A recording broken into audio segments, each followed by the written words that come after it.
Hello, sports fans, sports collectors, and all hobbyists. Welcome to the Card King Sports and Variety Show.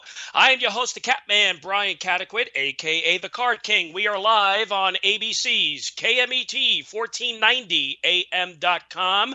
Your number one spot right here for news and talk on the West Coast. I thank everyone for tuning in this morning. On the telephone line, I welcome to the program one of Major League Baseball's fastest runners. He's played for the 1960s Milwaukee Braves and the Philadelphia Phillies. I welcome to the program outfielder Howie Bedell. Howie, great to have you on. Well, it's super. I appreciate the opportunity. My pleasure. Always an honor to speak with an athlete. So, Howie, let's turn back the baseball page to 1957, a year that was historic for not only the Milwaukee Braves winning its first and only World Series championship in that city, but it was the same year Howie Bedell, you was signed to the Braves. How excited were you, and how did the Braves hear about you? Well, it's a long story. I'll make it short. No, take your time. The fellow that signed me was John Ogden, and well known with the Braves at that time. He had signed most of Billy Bruton and Henry Aaron. He was involved with all of the top guys that were playing with the Braves at the time. Then he went to Philadelphia and spent the rest of his career prior to dying. But that was an interesting time because I was still just got out of high school and found myself over at Westchester University. At that time, it was just a regular college, and I was enjoying my studies. But I knew I was going to sign. I had been asked basically to prepare myself for a year or two there, and then possibly go on. But a lot of clubs bothered us because I ran so fast, and it only took me 11 strides. Now, that's 11 strides to first base. Actually, I'm looking at the many things that were written about me. I went down there in 11 point, well, I guess it was just under 2.10 seconds. Now, you can count that out. Mickey Mantle did it in 3.3. And I was pretty consistent all my life up until my mid-20s running like that. So it drew a lot of attention, and we have so many stories to tell about that. And absolutely, I had nothing to do with it. My mother and father gave that to me. That's really amazing. So Howie, 1957-58, you're playing minor league ball for the Jacksonville Braves, a team at the time who had some notable players like Mickey Owen, Lee Maye, Ed Charles. So what was your first impression facing minor league pitching? Listen, let me tell you something. When I pulled into Jacksonville, Florida, and went into the lobby, and this was my first time really down south and really traveling to the extent of the time. And there were a few people around, but not many. Next day we were supposed to be on the field out at the stadium, and so I didn't see too many ball players. The next morning I headed out to the ballpark after some breakfast and realized then where I was and what was going on. And this is 100% true. All the fellows you just mentioned were there, plus more, and it was a situation where the black player did not stay in the hotel downtown. They stayed in their own hotel. I had no idea as a young kid what some of that was about because I never faced that here in Pennsylvania. I was always an athlete and never paid much attention to color of skin, but it was we were always accepted because we could play and because I ran, as they say, like an antelope, not only in football here and basketball and so forth and so on across the state. I never realized what it was about, but that spring training was very special because I had the chance in a game to be able to play against the Yankees, and it's so noted I hit a ball over Mantle's head in center field, and he didn't run real hard at it after it. And this story's been documented many times. Casey was Stengel was the manager at the time, made him play the entire game. and he was not happy, from what I understand. And when it was all over, many years later, when I was playing at York, Pennsylvania, with the White Roses there in the Class AA League, we played an exhibition game before the Baltimore game, playing Yankees, and our manager Frank said to me, he said, Howie, would you like to meet Mickey Mantle? Wow. Now you got to remember, I'm 34 years old now, and playing in a AA league, and I said absolutely. So Lucchese got a hold of his buddy Crissetti, and they took me in. Mantle was on a table getting ready for the game that evening. We had just finished our game as a major league, minor league type situation in Baltimore, and I had a chance to after the trainer left. I said to him, and of course, at that point, I'm able to speak a little bit, I guess. And I said, Mickey, we were chatting back and forth, and he was just laying on the table, and he looked up at me. He said, "How should I know you?" And I said, "Well, you probably won't remember this, but in 1957, I hit a ball over your head in spring, and the first words out of his mouth were a curse word." And he said to me, he said, "You're the guy that did that." He said, "Skipper made me play that whole damn game because that ball went over my head. I ended up with a double." And he said, "I'll never forget that." He said, and he said, "I see that your name associated with mine as far as running, and the speeds that we were talking about going to first base." So for the next half hour, I'll say to you and the people that are listening, it was just like sitting talking to your brother across the breakfast table. I mean, that's amazing. So being in the presence of the Mick, I mean, you must have been in awe. Well, even at that age and with all my experience, I got to say to you that it was an experience that I've never forgotten. We've written extensively, a little more about it in the book that we're doing, and those special times. And then there were times when I was with the Major League Club as director in 3 or 4 different clubs that I was director. We would show up at different meetings, and he would just basically acknowledge and say hello, that type of thing. But and he had some nasty habits and health problems over the years, and it was kind of, in my opinion, he was one of my favorite players, before he even signed. And so to have any association with him or anything that you can talk about that makes any sense. What I did find out, and I would say this to your listeners, oftentimes ball players at that level are placed on such a pedestal that you never really get to know who they are and what they're about. And I will say that's probably my career over the many years up through the 90s, starting in 1957, probably tells me that the more we have personal associations, things like you're doing now, to be able to draw people out and speak honestly about not only the game but the personalities, it really does draw a contrast to sometimes the things that you think you know about the individuals. And I think that's even so today. Oh, no question, Howie. And, just speaking to you, I mean, to be honest, you're part of, American pop culture. You played for a Major League Baseball team.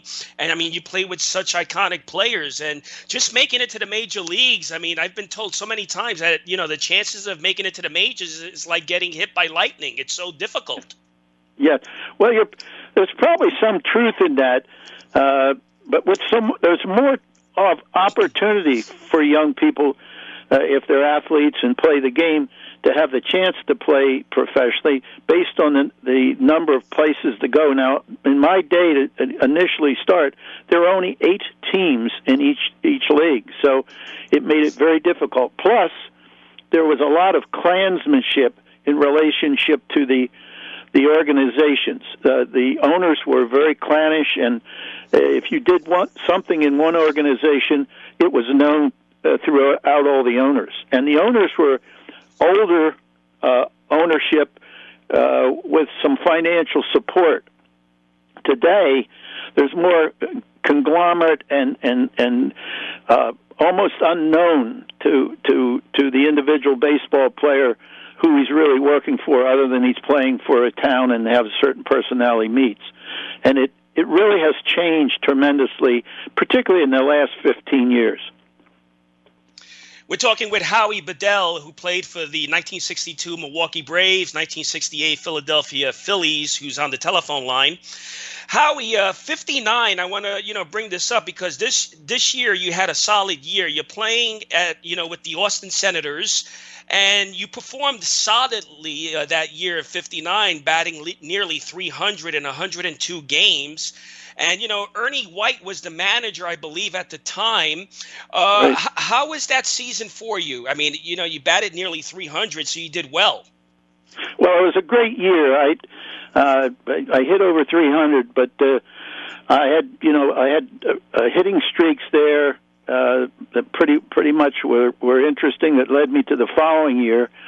And I was still single. I was a single guy that could perform and rather flashy. So in that particular town, it really initiated much of who I was and the kind of ball player I was to be. And it was a breakout year for me. A number of players that, Frank Howard played in that league. And I'll never forget playing one particular game in Austin against him. He hit 4 home runs in a doubleheader. Ernie White was our manager.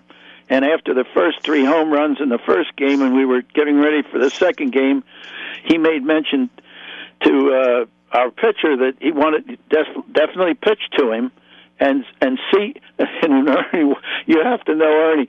Ernie said, "I want to see how many home runs he can really hit." Well, he hit another one in the second game, and of course, I was as a result of my association there, he had me lockering right out next to his locker, so he would share things with me from time to time. And I said to him, "Ernie, why do you want to see Frank hit all those home runs? Aren't we trying to win a baseball game here?" And he laughed. He said, "Yes," but he said, I still want to see how he can hit those pitches." Well, that didn't really go over too well with me. I was in center field, and I played him as deep as I could in that center field. And he hit his 4th home run, his 4th time up. He walked once in the first game, but then he hit a ball, and I still say he hit a ball at one of Hershiser's head, who was our shortstop, barely line drive. I caught it in my chest in the outfield. And for 3 innings, I couldn't feel my glove hand at all. It was like catching a cannonball. So these kind of experiences are rather interesting. And of course, I got to know Frank pretty well because he and I coached together in Seattle many years later. And what a baseball player he was. Amazing player, yeah, no question. Now, around 60-61, you're playing AAA for the Louisville Braves, a division that must have been difficult. Howie, how eager at that time? You must have been so eager to move up to the major leagues. I mean, you're playing for the Louisville Braves, and I got to mention this because you set a record, I believe it was 1960, where you hit in 43 games in a row, correct? Yeah, and that still is a record. It's part of the top 12, I think, or 13 in all history. That was a year that I was really, we were first year married, Judy and I. We had 1 child, and Ben Garrity was my manager, very famous in the business itself. And Ben had brought me out. They had moved me out of AAA the year before, and I wasn't real too happy about some of that stuff. And I got off to a slow start the first 4 or 5 games or so. And he had Ken Silvestri and our catcher instructor. The 3 of them were out. They asked me to come out at 8 o'clock in the morning, do some hitting. I figured I was going to get sent out. And he called me over just before I went to take some batting practice. He said, "Got you out here for one reason." This is Ben now talking to a player. He said, "Howie, you're going to be here all year. You're not going to be sent out for any reason. You're going to stay here all year and play." Well, how that made me feel, you could not believe. And I think every professional player that I think at that time I'd played 3 years, and I had some pretty decent years and did some things, but it was one of those issues where it really relaxed me. I went on that hitting streak and hit in the 43 games, and you should know I missed one game and I hit in 27 more. You did? And yes, and that's if you check the record, you'll see that would be an all-time record as far as streaks are concerned. And the only reason I say that is because Ben and that team was so special in that I can remember I was in about my 20-some-odd hitting portion. Ben never gave me any signs. He told me, he said, you just go up and do what you need to do. And, of course, we had a pretty good year. And I missed the batting title. Don Wirt was with the Detroit club, minor league club, playing in Denver. And supposedly he got 6 hits. Now, if you believe this, I'll write you another letter. He was supposed to have gotten 6 hits the last game. I finally looked it up. I didn't look it up. Someone else did, because otherwise I would have won the batting title. I think I hit 325 point, and he hit 325 point. So, and that was the headquarters for the American Association at that time. So, I just say that I had a batting title in AAA anyway, and the 43-game hitting streak along with the 27 more. But what happened to me was I didn't play the last 6 or 7 games because someone asked me once, why didn't you go to the major leagues that year? Why didn't the Braves bring you up? And, of course, they probably would have, but Mac Jones and I were going after a ball, and we dove for the ball. It broke my collarbone. And so I was unable to play the last 6 or 7 games. And I never, even with all my positions in baseball, I never asked John McHale or any of the guys at the major league level why I wasn't called up. I could have probably found that out. Those people have all passed away, by the way. And but anyway, the following year, when I went to spring training, I made the ball club out of spring training, and then I stayed there for some period of time. And your listeners are going to have to get the book to find out why I didn't stay very long with the Braves. but it's a real story in and of itself, and it's one that a lesson today. The reason we're putting it in the book, it's very personal, and it has to do with actions and reactions. And what I will say to you is that sometimes when you're young and you're doing the thing you love best, it's not money, it's not fame, it's not anything connected with that. And the reason why I say you're going to have to get the book to find out why they sent me back. What you should know, and I didn't find this out until 25 years later. I was out of the game, of course, and I was running the Philly organization. John came into the ballpark, and he told me what he did to me, and forever and a day. And of course, he was then with Detroit at that time. So, but and I was in a position of authority. So it's an interesting story. It shows up in our book, and I think your listeners may be interested in hearing more about that. Absolutely. So I want to get this in. 61 arrives, and you get the call up to the Milwaukee Braves, and a team that had the great Hank Aaron. What can you say about Hank Aaron, Howie? I'll tell you what. Your listeners should know that he gets a lot of notoriety, of course, because of hitting home runs and I think being as gracious, particularly in the last 20 years of his life. Henry was very special. He called me the Great White Hope. Now, in today's baseball, he would get sued for every nickel he had. But then you didn't think about it. If you look at the outfield people in Milwaukee at that time, I was the only white guy in the outfield. And I never thought much of that. We had Mac Jones, and Covington was there, and Maye was there, and then Henry. And I always played center field from the time I never played left or right. And when they brought me up, I was nominated National League Rookie of the Year. Some of your listeners might be interested in that. Yep. 1961, I'm looking at the Sporting News here in my hand. It says April 18th, 62. Joe Horlin, Boog Powell, Ray Washburn, and Howie Bedell are on its cover.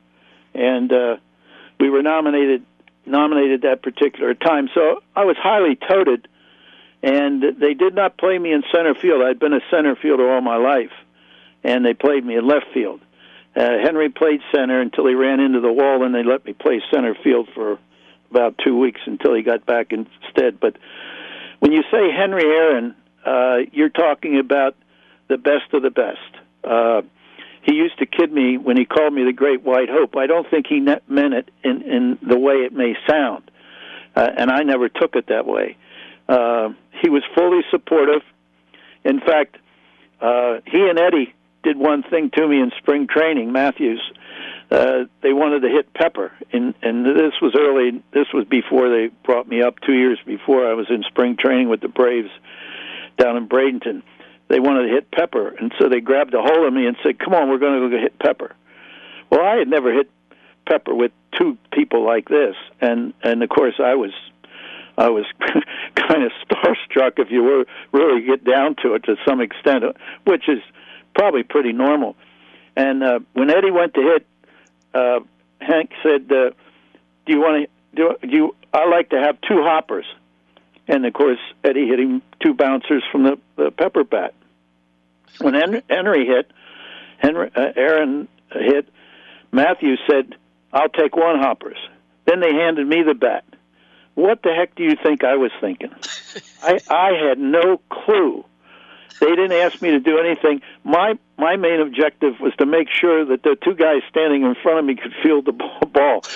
I'll never forget that day as long as I live. And from that time on, of course, I became good friends with both of the men. But Eddie had an alcohol problem. Most people know that. And I became his driver because I've never tasted alcohol. I had a little wine for communion. That's about it. But I've never used really alcohol to an extent like that, and never tasted it. My family always said it would hurt my legs, is the way they used to kid me about this.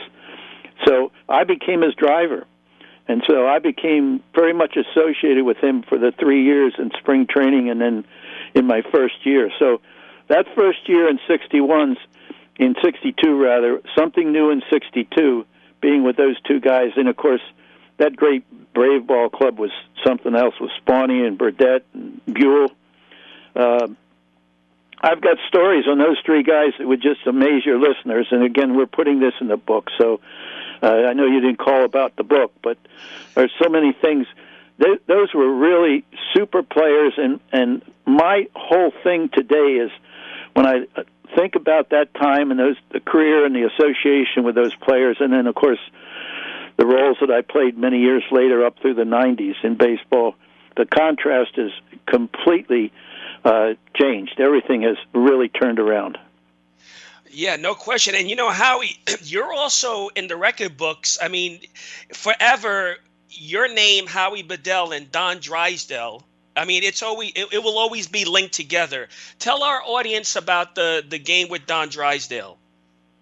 The game with Don was something else because I was playing over here in Reading at the time, and when they gave me a call, and I was going to school working on my master's degree, and I had that fellow owned the airport here locally, so he'd fly me around on the weekends, and they flew me up to Elmira, New York, to play in a three games up there over the weekend. And when I walked into the clubhouse, Frank Lucchese said to me, he said, "Howie, John's going to give you a call." He was our director at the major league level, and they're going to call you up. You're going to go to the major league club, join them this weekend. And of course, everyone plays tricks on everyone, so you don't. I think, between games, I went up the press box and I got on the phone and I said, "This is Howie Bedell," and he said, "Well, this is John," and he told me all what he was going to do, and I said, "Sure." I was ready to hang up, and he said, "Now don't hang up on me, Howie." And I said, he said, this is really what you're going to do. My son is going to pick you up at 6:00 tomorrow morning and put you on an airplane to San Francisco. So I joined the club in San Francisco the next day, riding first class. You'd have thought I was the second coming of Ty Cobb or something. And, I mean, I was given the royal treatment, got there in time, and I joined the Philly Ball Club. And at that time, Allen was having some trouble with Gene Mock. And so there were a lot of reporters in the clubhouse, and I was trying to get my uni on so I wouldn't get dismissed. So you should know that Dick came down to me, and of course the same scout that signed him signed myself, and he put his glasses over his head, and he was cold sober and putting on a show. And I said, Richie, I said, what in the world are you doing? And he told me, he said, Howie, he said, I got to do what I got to do. I'll tell you a few years from now. And of course, they ended up trading that problem with Mock, and so I made it onto the field and so forth and so on. Now, and I got about a minute left. I'm sorry, Howie. I got about a minute left. Real quick, Gene told me, he came over to me later on the next day and told me he was going to pinch hit me against Don, and that he knew I could break the record. That's what he told me. I mean, this guy was unbelievable. Sure enough, he got me up, and he knocked me down the first pitch. The second pitch or third pitch, I think I hit to left center. And my old roommate, Len Gabrielson, was playing left, caught the ball diving, couldn't get up. Tony scored the run. And when I walked into the dugout, I got a group of guys around me said that was the best fly ball you're ever going to hit. It was really, truly a line drive. Amazing. So when is this book coming out? Well, it's pretty much, we're doing the galley reading now, and any corrections that need to be made, we're expecting in the next 2 or 3 months. So it's, and I told them they better hurry. I'm 88 years old, so I don't know what breakfast will hold for me tomorrow. well, this was fantastic. I'd love to have you back for a part 2. If you're willing to come back. Oh, I'd love to. I think it's important, things that you're doing, putting baseball people out here and having your people listen to them, and the questions you ask are very good and very, very stimulating. I think it helps the game, because the game today is not the game that we knew 20 years or 15 years ago. It's definitely changed, and there's so many parts of it that needs to be exposed, by the way. When we start talking about pitching and so forth and so on, I'm the guy that created the slide step. So that slide step cost the Phillies a pennant with some years ago when the guy didn't use the slide step. And there's a lot of controversy in relationship to situations that exist today. It's so many towns, so many players. I guess the one question I'm asked, are the players as good today as they were yesterday? Well, they've got to compete. I'll hold my opinion for the book. Well, great job, Howie. Listen, we'll keep in touch, and we'll have you back. I appreciate it. Well, thanks so much for having me, and all the best to you and your listeners. It's still the best game going. We all ought to enjoy it and get a chance to see one every once in a while.